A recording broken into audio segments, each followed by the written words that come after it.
Olá, meu nome é Caio Henrique, e aqui, como nosso grupo, eu estou aqui para falar um pouco sobre o direito de guerra contra esse trabalho, direito nacional público.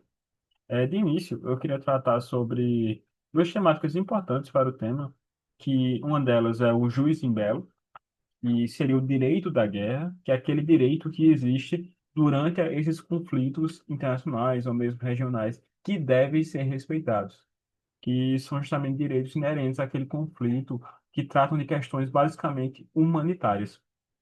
E, além disso, nós temos o jus ad bellum, que é o direito de promover a guerra. Atualmente, se mostra previsto duas possibilidades para que se atinja esse direito de promover a guerra.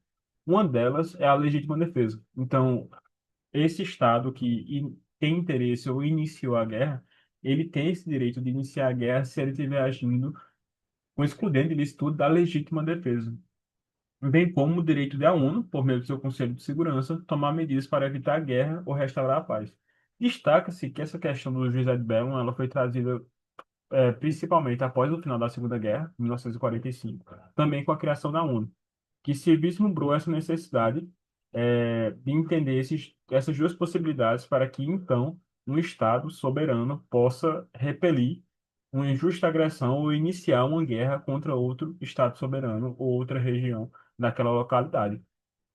E cabe destacar também que, mesmo na hipótese de legalidade ou não desse início de guerra, aqui como nós trazemos o juiz em bello, mesmo a guerra sendo legal ou não e cumprindo aqueles dois requisitos ou não trazidos para o juizado bello, em síntese, o direito da guerra ele vai existir em qualquer hipótese, na ilegalidade ou na legalidade do início da guerra. Isso é importantíssimo destacar, que mesmo que uma guerra não esteja prevista ali no ordenamento da ONU, ou seja aprovada pela própria ONU, esse direito de guerra ele tem que existir. E justamente eu queria destacar que esse direito de guerra ele é trazido também pelo direito de Haia, que regula os meios e métodos da guerra. Ou seja, esse direito ele vai ser regulado pelo uso de armas químicas e biológicas, que hoje é proibido. Então, justamente, esse direito de guerra é para trazer uma questão humanitária para todo esse conflito que existe internacionalmente no mundo. Boa tarde. Hoje eu vou falar um pouquinho sobre a classificação dos conflitos armados e a evolução normativa desse ramo do direito internacional. Primeiro, né, a guerra ela pode ser classificada sob diferentes critérios, como a gente vê aqui no slide. O primeiro é quanto à justiça da causa. Ela pode ser considerada justa quando visa legítima defesa ou proteção de direitos, ou injusta quando ela é motivada por agressão ou expansão.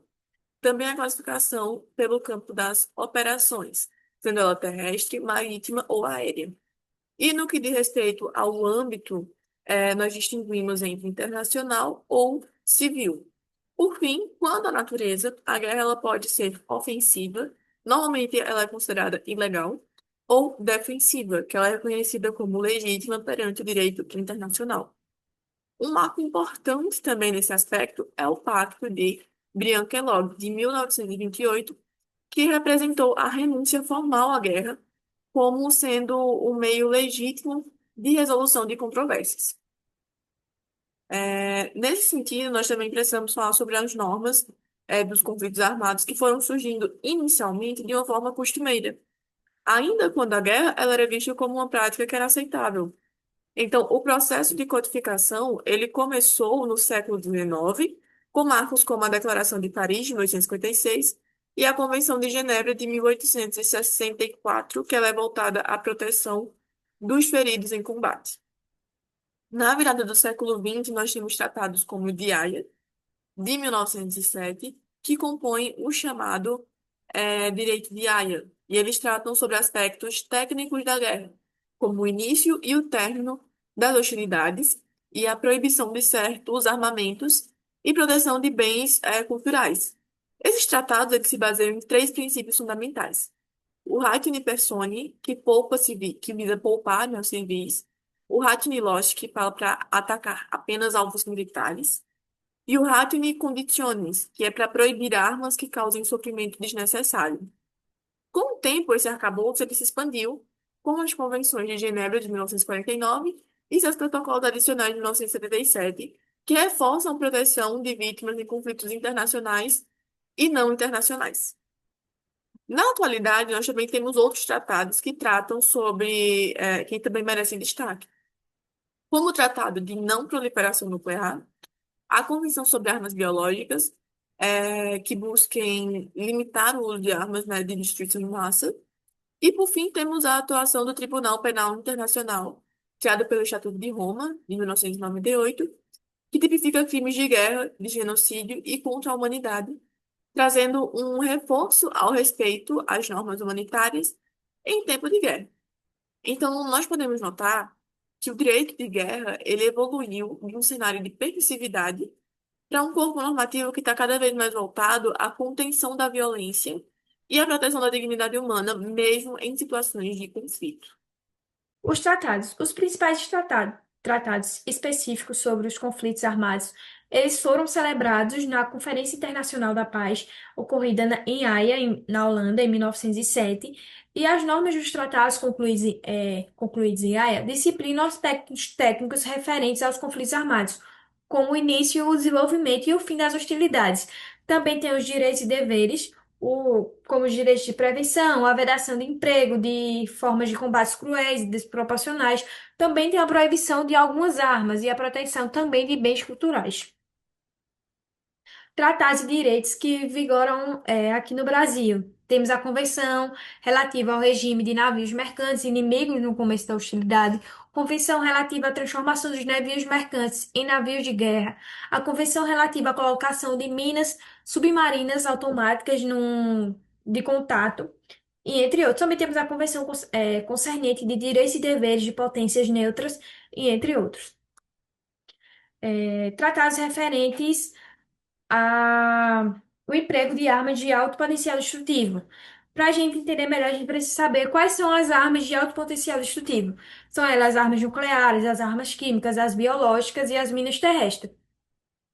A energia nuclear tem um tratado de não proliferação nuclear, que é o TNP, de 1968, tratado para a prescrição de armas nucleares na América Latina e no Caribe. A gente precisa saber que o TNT ele não proíbe que os estados tenham armas nucleares. Ele apenas veda a transferência de armas ou tecnologias para os outros entes estatais, porque assim evita que novos entes passem a contar com arsenais nucleares. Também temos a Convenção sobre a proibição, desenvolvimento, produção e estocagem de armas biológicas, armas bacteriológicas e a base de toxinas e destruição. Também temos a Convenção sobre proibição de uso militar ou hostil de técnicas de modificação ambiental. Sobre a neutralidade, para a gente entender melhor, a gente precisa saber o que é a neutralidade. A neutralidade é a situação de que o Estado, diante de algum conflito armado, ele opta por não se envolver nas hostilidades e não apoiar nenhum, dos contendores. Ele tem direitos e deveres. Seus direitos são a viabilidade do território, direito ao comércio, com todas as partes envolvidas.